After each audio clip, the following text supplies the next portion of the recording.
aquela escolha que a gente faz no calor do momento e logo depois se arrepende? Pois é, a história que vamos analisar hoje, em Gênesis 25, é basicamente sobre isso, só que numa escala muito, mas muito maior. Vamos ver como um legado gigantesco pode ser jogado fora por uma coisinha de nada.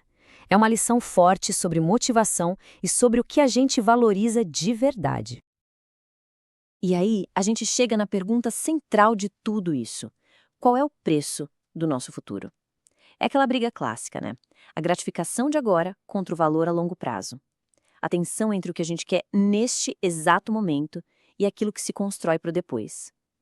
É uma escolha que, como vamos ver, define tudo. Ok, então para a gente ter uma ideia do peso dessa decisão toda, primeiro a gente precisa entender o que estava em jogo. E tudo começa com o fim de uma era, com a morte de ninguém menos que o patriarca Abraão. Olha só, 175 anos.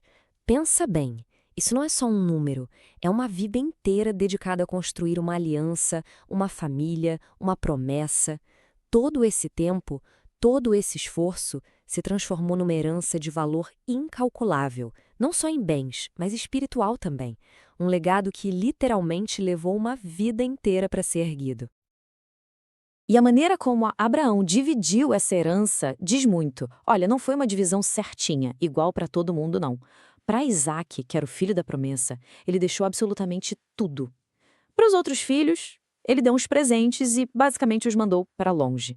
Foi uma jogada muito calculada, sabe, para proteger a linhagem principal e concentrar todo o futuro num herdeiro só. Beleza, a herança está definida, mas a confusão da próxima geração não começa por causa de uma decisão humana. Ela começa com uma profecia, algo divino que veio antes mesmo dos personagens principais nascerem. E olha que interessante, o simples fato desses irmãos existirem já é um milagre. Isaac e Rebeca eles não conseguiam ter filhos, então o nascimento deles foi uma intervenção divina mesmo, uma resposta direta a uma oração. Isso já coloca um peso de destino, sabe, em tudo que vem a seguir. E a briga, gente, começou cedo. A gravidez foi super agitada, a ponto de Rebeca ficar desesperada e buscar uma resposta para entender o que estava acontecendo. A pergunta dela era bem direta: por que isso comigo? Mal sabia ela que a batalha que ia definir nações inteiras já estava rolando ali, dentro dela. E a resposta divina é surpreendente. Vira de cabeça para baixo toda a ordem natural e cultural da época. A profecia dizia que o mais velho, que por direito seria o líder, na verdade ia servir ao mais novo. Pronto. Essa revelação foi a semente de todo o drama que estava por vir. Então, com essa profecia no ar, vamos dar uma olhada nesses dois irmãos, porque a personalidade de cada um e até a preferência dos pais por um ou por outro acaba tornando bem real aquela divisão que já tinha sido anunciada. E a diferença entre eles é gritante. De um lado temos Esaú, o cara do agora, impulsivo, físico, o caçador, o xodó do pai.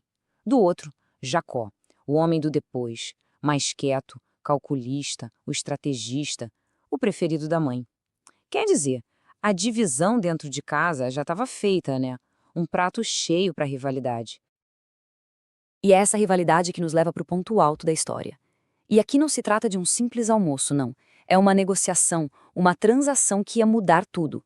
É o momento em que a motivação de cada um dos irmãos é colocada à prova. O palco está montado para o desastre. Pensa na cena. Esaú chega não só com fome, mas exausto, depois de um dia no campo. Ele está no seu limite, totalmente vulnerável. É aquele momento em que o corpo grita e a razão fica para depois. O cenário perfeito para uma decisão terrível. E é aí que a gente vê a mentalidade do Esaú sem filtros. Ele diz: eu tô quase morrendo.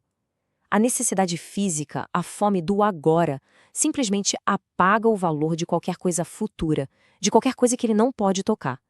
Na cabeça dele, naquele exato momento, o direito de primogenitura não valia nada se não matasse a fome dele. Do outro lado, em contraste total, está o Jacó. Ele não está vendo um irmão morrendo de fome. Ele está vendo uma janela de oportunidade. Ele sabe exatamente o valor daquilo que Esaú tem e espera o momento perfeito para dar o bote. É um cálculo frio, Sim, ele se aproveita da fraqueza do irmão para buscar a bênção que a profecia, de certa forma, já apontava para ele. E o preço de tudo isso? Um prato de ensopado de lentilha? É chocante a desproporção dessa troca. Um legado de gerações, a liderança espiritual da família, a bênção de Deus, tudo isso foi trocado por um prazer que dura, o quê? Alguns minutos?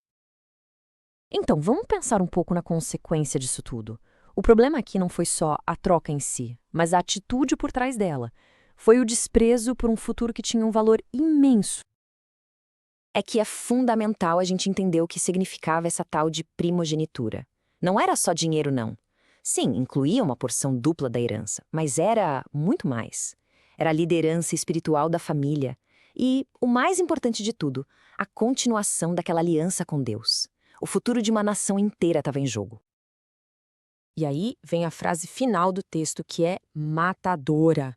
A palavra usada não é que Esaú vendeu o direito dele, é que ele desprezou. Ele tratou o próprio legado como se fosse lixo. Essa palavra sozinha resume o erro gigantesco dele, a sua incapacidade de ver qualquer coisa além da própria barriga naquele momento. Isso tudo nos joga de volta para aquela pergunta do começo, só que agora de um jeito bem mais direto, né? A história de Esaú força a gente a olhar para dentro e perguntar: quais são os nossos direitos de primogenitura? Quais são os legados, os futuros, os valores de longo prazo que talvez estejamos desprezando por uma satisfação imediata? Por um prato de ensopado qualquer? Fica aí a reflexão.